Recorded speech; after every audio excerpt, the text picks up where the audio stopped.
Salam alaikum, si cette vidéo vous plaît, pensez à cliquer sur le bouton j'aime, à vous abonner et à cliquer sur la cloche de manière à rester informé de toutes les nouvelles vidéos publiées sur la chaîne Voix Off for Islam. Et pour finir, je vous invite sur notre site web voixoffforislam.fr. Vous êtes les bienvenus. A tout de suite, Inch'Allah.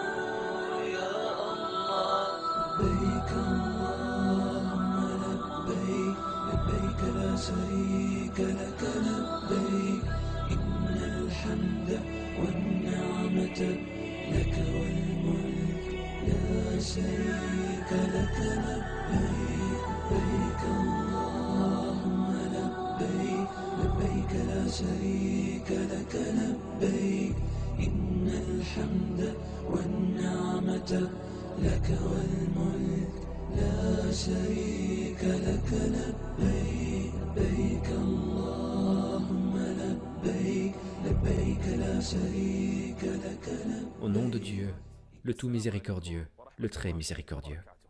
Chers frères et sœurs, que la paix de Dieu, sa miséricorde et ses bénédictions soient avec vous, et soyez les bienvenus dans la suite des épisodes, les histoires des prophètes. La dernière fois, nous nous étions arrêtés à une bataille qui se déroulait avec les fils d'Israël entre le peuple de Goliath, donc Jalout, et le peuple de Talut. Cette bataille se déroula précisément en Palestine. Et quand le combat débuta, une grande partie du peuple de Talut prit la fuite. Il ne restait qu'une toute petite part de croyants, avec une foi ferme et dotés d'une grande patience. Et dans cette troupe de croyants, il y avait un jeune homme du nom de Daoud, donc David. Daoud était fort, courageux et combattant. Daoud, alayhi salam, a combattu Goliath, qui était un homme fort, héroïque et cuirassé. David, alayhi salam, alors qu'il n'était qu'un jeune homme, débuta le combat face à Goliath. Les fils d'Israël l'observaient et tous craignaient Goliath. Mais ce fut la force de foi de Daoud, alayhi salam, sa force de foi et l'éducation du tout miséricordieux qui lui permit de combattre. Il le tua d'un lancer de pierre. Il le tua d'un lancer de pierre en frappant Goliath à la tête. Il tomba directement à terre et les gens de foi louèrent Allah par le takbir. Les croyants triomphèrent.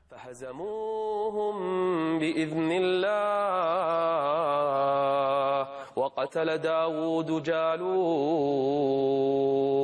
وآتاه الله الملك والحكمة وعلمه مما يشاء.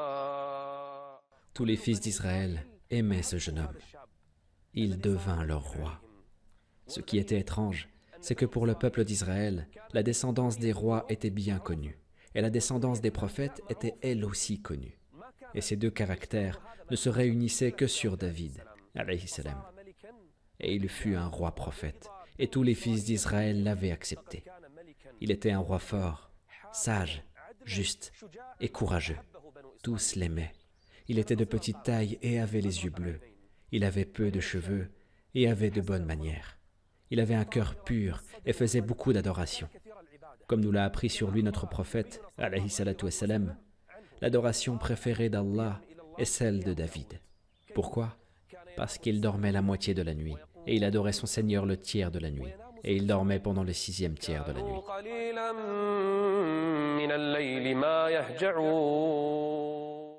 Il ne dormait que très peu.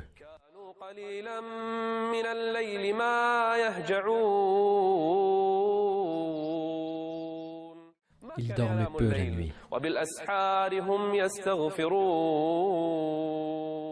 Méditons sur cela. Daoud, alayhi salam, était en adoration chaque nuit de sa vie. Allah, le Très-Haut, lui révéla les psaumes, Az-Zabour. Il lisait son livre d'une très belle voix. Il psalmodiait les psaumes avec plus de 70 récitations différentes. Et chacune de ces récitations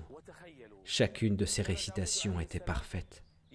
Imaginons, chaque matin, Daoud, alayhi salam, sortait de chez lui et chaque soir, il sortait pour psalmodier les psaumes, 1, 2, 3 fois, et chaque psalmodiation était meilleure que la précédente.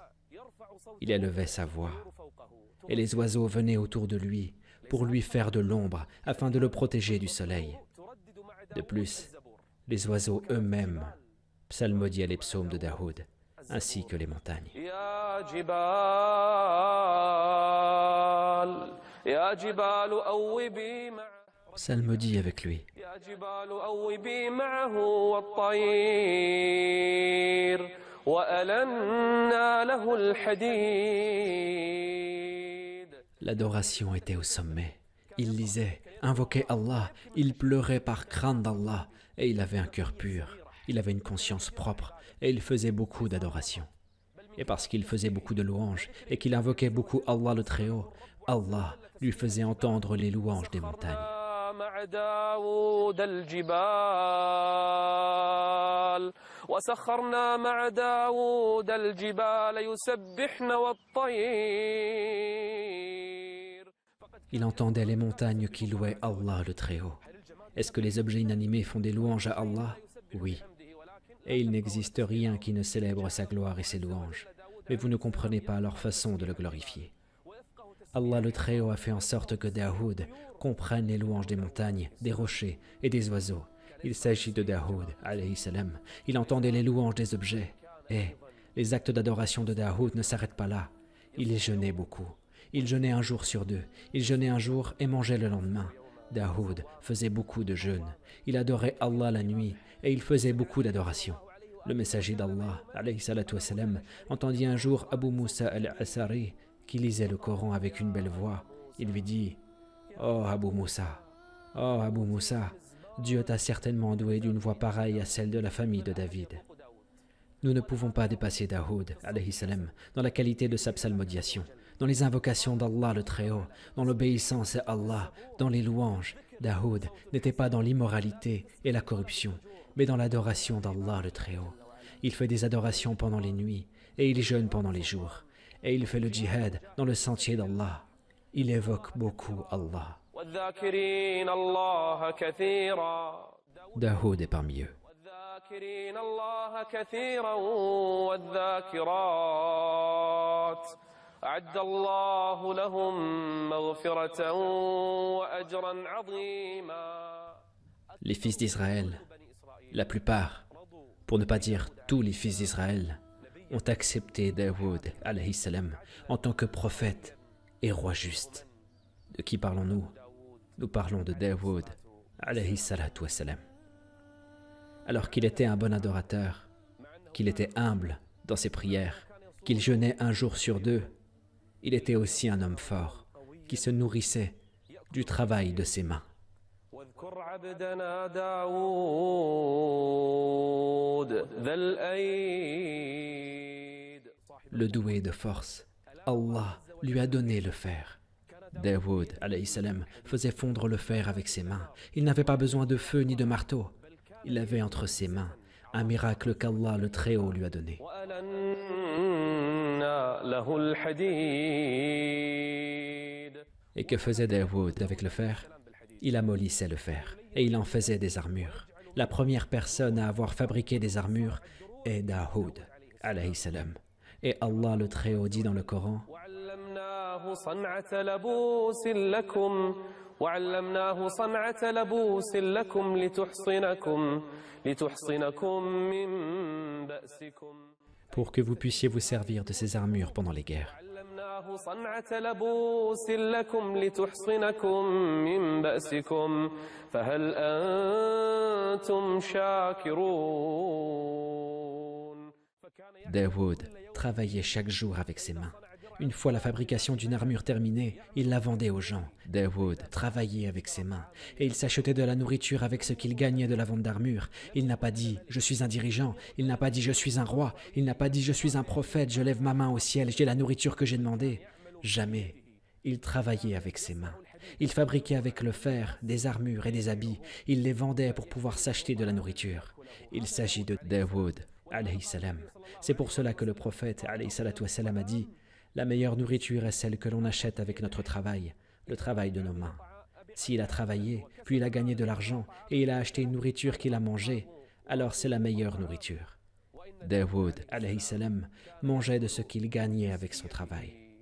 واذكر عبدنا داود واذكر عبدنا داود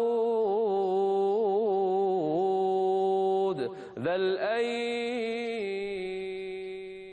Le doué de puissance, de travail et de fabrication. Il n'a pas dit « je jeûne, alors je ne travaille pas ». Il n'a pas dit « je fais des adorations la nuit, je n'ai pas besoin de travailler ». Il n'a pas dit « je suis un prophète, je suis trop occupé par l'adoration et l'invocation d'Allah pour travailler ». Daoud travaillait avec ses mains et il profitait de l'argent de son travail. Il travaillait et travaillait encore. Il vendait les armures et le fer. Il fabriquait aux gens ce dont ils avaient besoin. Et Allah le Très-Haut a dit pour apprendre à Daoud « si tu fabriques, alors fais-le minutieusement ». Ne fabrique aucune armure, ni aucun vêtement, ni un gant, ni une chose dont les gens auraient besoin sans le faire minutieusement. Même si tu fabriques un clou pour qu'il soit planté quelque part, estime ce clou. Fabrique des cottes de mailles complètes. Allah le Très-Haut dit à Daoud, fabrique des cottes de mailles qui couvrent les gens. Et fabrique des cottes de mailles complètes, c'est-à-dire estime le clou que tu as posé. Il ne doit pas être grand, il ne doit pas être petit. Il ne doit pas avoir une taille qui ne correspond pas à l'armure que tu fabriques. Fabrique, ô Daoud, des cottes de mailles complètes. Certes, Allah aime, si l'un de vous fait une œuvre, qu'il la soigne. Oui, il faisait les adorations de nuit, il faisait beaucoup d'invocations, il faisait la prière, il était jeûneur, et en même temps il travaillait avec ses mains pour gagner sa subsistance. Il gagnait de l'argent pour s'acheter de la nourriture et construire son royaume. Il n'a pas attendu que la nourriture lui vienne du ciel, ni que la subsistance ne lui sorte de la terre. Il travaillait avec ses mains. Il travaillait avec ses mains et il gagnait sa subsistance tout en ayant confiance en son Seigneur le Très-Haut. Allah le Très-Haut donna à Daoud un très grand royaume et une gouvernance lucide. Daoud restait avec les gens pour juger entre eux lorsqu'ils avaient un conflit. Et les gens venaient vers lui et il jugeait entre eux avec le jugement d'Allah le Très-Haut. Daoud sait que si une personne juge, elle doit le faire avec justice. حكمتم بين الناس وإذا حكمتم بين الناس أن تحكموا بالعدل. Une personne qui juge doit le faire avec équité, sinon elle ne doit pas juger. Un jour, 2 hommes entrèrent chez lui. Un homme vint le voir et cet homme prétendait que son camarade lui a enlevé sa vache. Daoud essaya de savoir qui des deux était l'injuste et qui était l'opprimé. Et les gens étaient réunis. Ils voulaient entendre et connaître le jugement de Daoud. Daoud était l'homme le plus équitable de son époque. Daoud attendit. Il attendit car il ne savait pas et il attendit avant de faire un jugement sur l'affaire. Il a attendu la nuit pour prier les prières de la nuit et invoquer Allah car il sait que l'homme n'a reçu que peu de connaissances. Il invoqua Allah le Très-Haut qui lui révéla « Tue l'homme qui accuse ». Gloire à Allah. La cause, c'est juste une vache qui a été volée. Et même si c'était un menteur, pourquoi devrais-je le tuer?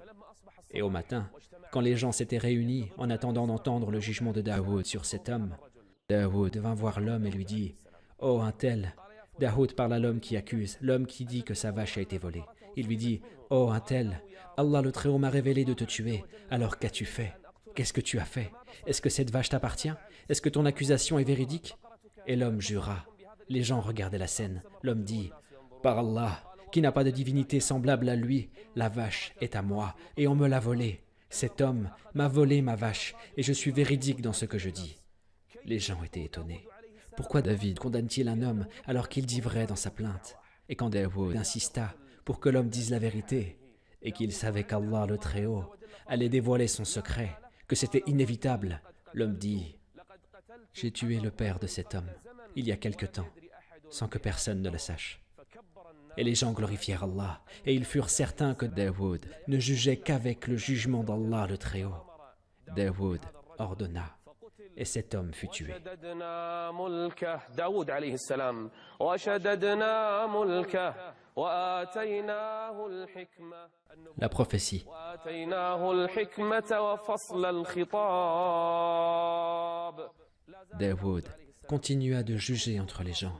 Il restait dans le conseil d'administration. Et les gens venaient vers lui pour qu'il juge entre eux avec le jugement d'Allah le Très-Haut. Il était parmi les plus sages de son époque. Tous les fils d'Israël l'aimaient. Il n'y avait pas deux personnes qui avaient un différend sans que Daoud juge entre eux. Un jour, pendant que Daoud était assis, deux hommes escaladèrent le mur et Daoud fut effrayé. وهل أتاك نبأ الخصم إذ تسوروا المحراب إذ دخلوا على داود. Ils ne sont pas entrés par la porte. Ils escaladèrent le mur et ils sont entrés chez Daoud. Daoud fut effrayé. Qui vous a fait entrer? Ils étaient pressés de connaître le jugement de Daoud. Ils voulaient le jugement de Daoud et ils entrèrent auprès de lui soudainement sans autorisation. إذ دخلوا على داود ففزع منهم قالوا لا تخف.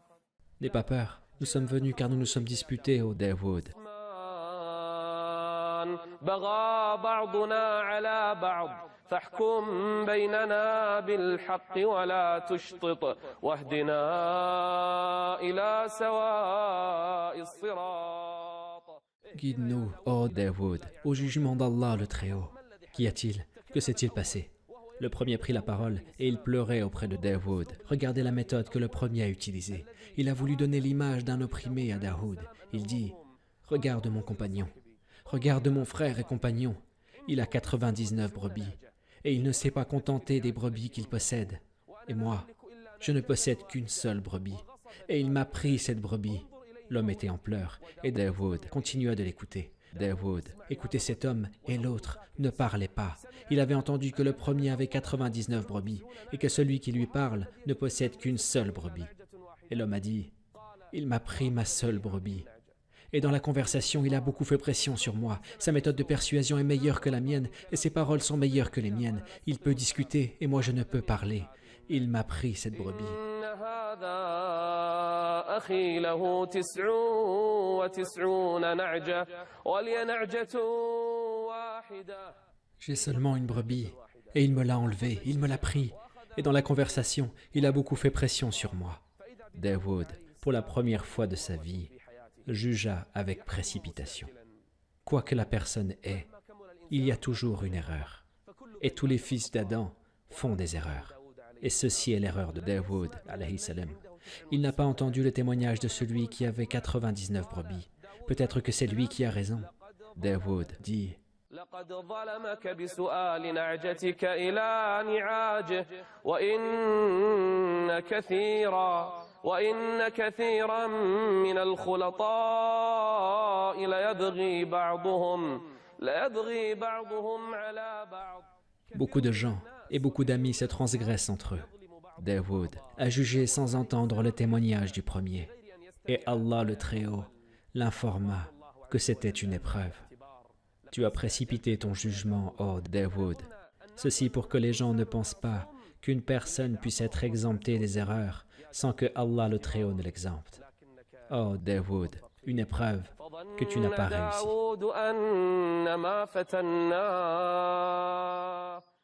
Et Daoud pleura, pria et se prosterna pour Allah le restant de sa vie pour ce péché.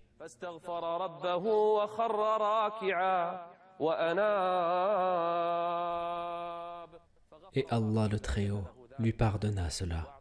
Allah exalté soit-il lui pardonna et lui donna un beau refuge. Il aura une place proche de nous et un beau refuge. Et Daoud resta toute sa vie un adorateur, un évocateur, affectueux envers son Seigneur le Très-Haut. Daoud règle les problèmes des gens avec justice. Les fils d'Israël l'aimaient, le peuple l'aimait beaucoup car il était adorateur et sage. C'est Daoud, alayhi salam. Il continua toute sa vie dans l'adoration de son Seigneur, le Très-Haut.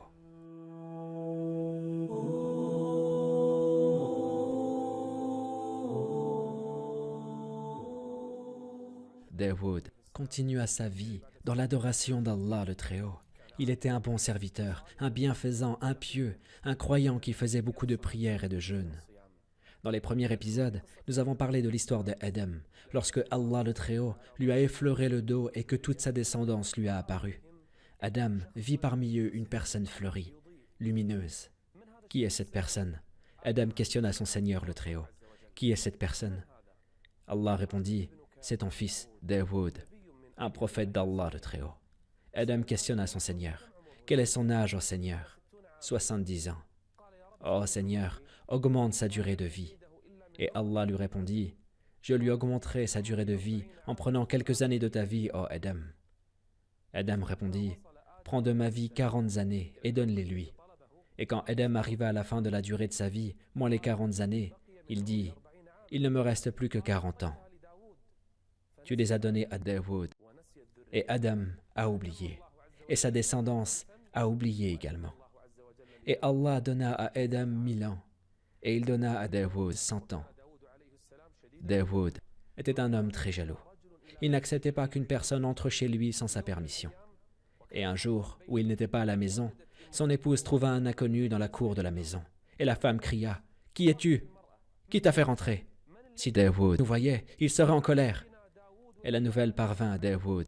Il revint à la maison et entra. Il s'énerva lorsqu'il vit cet homme inconnu dans la maison. Il dit, « Qui es-tu? Qui t'a fait rentrer dans la maison? Comment es-tu rentré ?»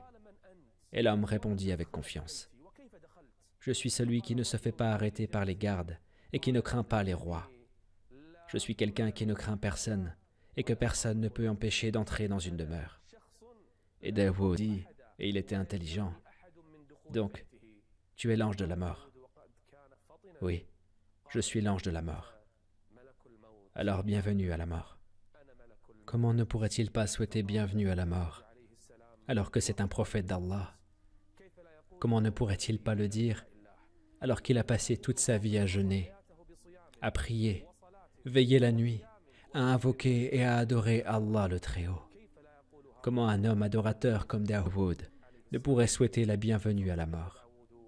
Et Daoud fut saisi, et son âge était de 100 ans.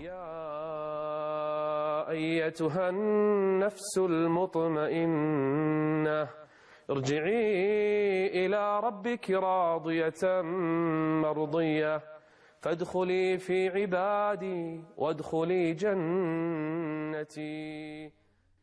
Les fils d'Israël furent très attristés par la mort de Daoud. Ils l'aimaient beaucoup. C'est Daoud à qui Allah a donné la royauté, la gouvernance et la prophétie. Tous les fils d'Israël aimaient Daoud. Et quand il mourut, les gens pleurèrent beaucoup.